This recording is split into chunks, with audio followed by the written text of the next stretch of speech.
I talked about underwriting guidelines. I just want to show you the next slide here. The left slide is, again, I don't care that you read it, just look at the blue and red bars on the left graph.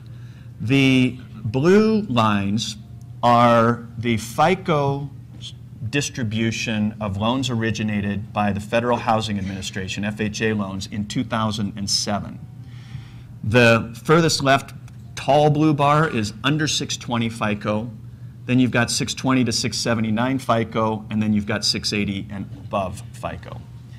Now the red bars are what it looks like in 2010. So you can see that low FICO originations are becoming a very, very small part of what is being originated in the mortgage market. The right bar is, there are two bars there, that's just Fannie and Freddie. Just look at the magnitude of FICO distributions for 2010 originations. And the furthest left little thing that you can hardly see is under 620. And the furthest right, that is 65 to 70% of originations, is north of 740 FICO. So if you think underwriting guidelines have gotten tight, you're right. And some would argue the pendulum has swung too far, and perhaps it has.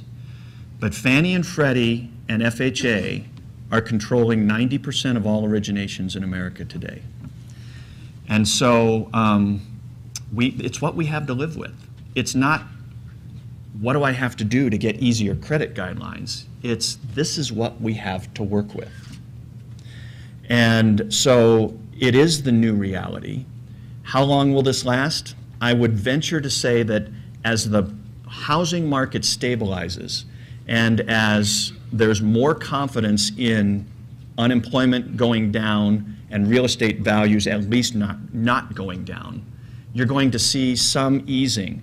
But the lending industry right now has been stung with the originations of the last 5 years and are not doing this intentionally to constrain credit, but doing it to ensure that the loans that are originated going forward are of high quality.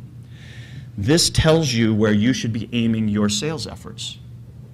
And it's probably not in the lowest end of the market. Next topic, and then I'll move to the future. Banks have been somewhat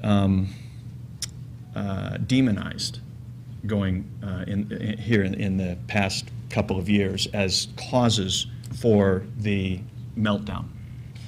And I think you saw in 2006 the number of lenders that were there originating that aren't there originating today. There's clearly been a penalty for not doing it the right way.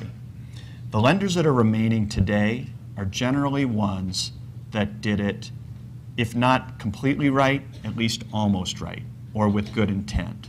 And I want to talk to you a little bit about where Wells Fargo stands in all of that, because I think it's important that you know that the broad brush that's being painted on the industry is not necessarily an accurate picture of what happened.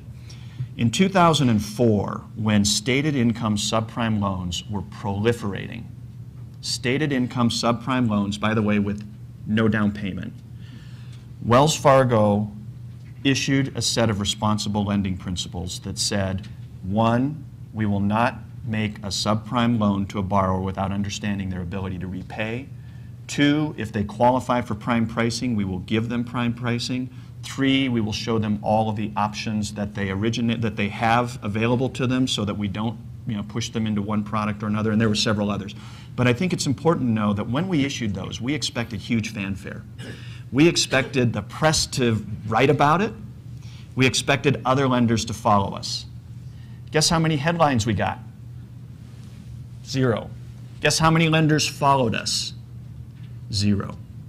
Wells Fargo in 05, 06, and 07 lost market share. We are a growth company. We lost market share because we would not do that type of lending. We also said we would not do negatively amortizing option arms, which, by the way, were not a bad product as they were designed. They were a bad product as they were being used in the mid-2000s because they were being sold to the wrong people. So we said we will not originate them. We lost huge market share as a result of that, and billions of dollars in profit. Billions in profit that we could have pocketed during that period. However, today, 92% of our borrowers are paying on time. The problems in our portfolio are not driven by bad underwriting, but by unemployment. And we have done, for those people, 560,000 modifications. 560,000 modifications. If you were to read the headlines, you would think that almost no modifications are being done and everybody is being thrown into foreclosure. For Wells Fargo, we do 2.5 modifications for every foreclosure we complete. And that's because we're doing all we can to keep borrowers in our homes.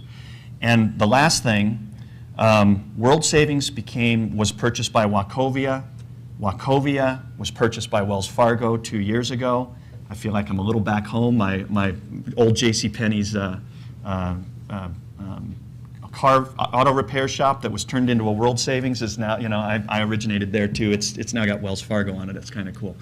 But by a stroke of fate, while we chose not to originate negatively amortizing loans, we now have the biggest negatively amortizing portfolio on the planet. We have forgiven $3.5 billion of principal to borrowers in that portfolio to find a way to make it affordable for them. So I just want you to know that not all lenders are the same.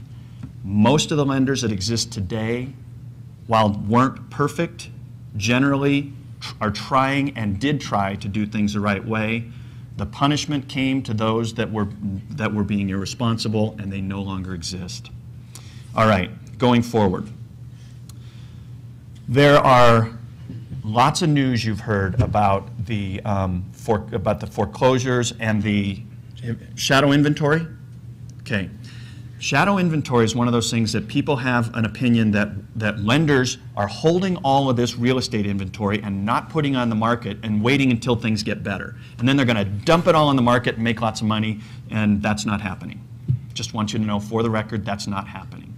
What is happening is that lenders have been working very hard to find modification solutions for borrowers, and properties that might have gone through foreclosure in, say, 6 or 8 months in a normal time are now taking. Wells Fargo in September, our average foreclosure properties we foreclosed upon had been delinquent for over 16 months. Okay, so it's pushed back the amount of time it takes to foreclose on properties.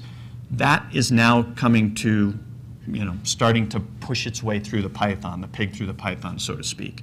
And so what you are going to see is that in 2011, there will be more foreclosures hitting the market than we saw in 2010 or 2009. Not because more borrowers can't afford their homes. You're going to see a conflicting information in the paper. Today you saw delinquencies are down, and delinquencies are down, but you're going to see foreclosures are up, and that's because of that effect of people that have been delinquent in the past finally moving through.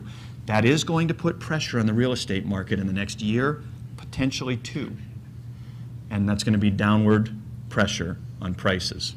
The S&P is projecting a 7 to 10% decline in home prices in 2011. We'll have to see. I don't know. Consumer confidence is down, and here's where I really would like for you to think about what you do in 2011. 2 things. One, the way in a down market, and by the way, Dwayne is one of the best at doing this of anybody I've ever known. I've watched him through 3 down cycles now, is you get more market share. Go find the opportunity that's out there and get more market share. And that's an art. How do you, where's the opportunity? Tell me. I don't know, but it's out there. Find the opportunity, gain more market share. If you get more market share when it's down, you grow as the market grows, and you get rich, okay? But it's hard. Second is create a market. The problem today is consumer confidence. There are a lot of people looking. There's a lot of people that want to buy homes. There is pent-up demand being created. If you own a job where you're confident you're not going to lose it, you should be buying real estate today. Because even if property values here in Boulder, which are going to go down less than anywhere else, even if they go down 5%, is it better to buy it at 5% less with a 6% mortgage, or is it better to buy it today with a 4.25% mortgage? So it's a matter of you finding those people that need to buy a home, or are looking to buy a home, or could buy a home, and convincing them that now is a good time to buy. That's hard. And here's where the opportunity lies. It lies in first-time home buyers. The Echo Boomer generation, our kids, so our kids would be anywhere from 20 to 31. It's a demographic that is identified as the new, the Echo Boom, our kids, all right? They are 5 million strong, bigger than we were as baby boomers in our prime home buying years in 1977. There are more of them, they're more diverse, they're more tech savvy, and they need to buy homes. They're just waiting.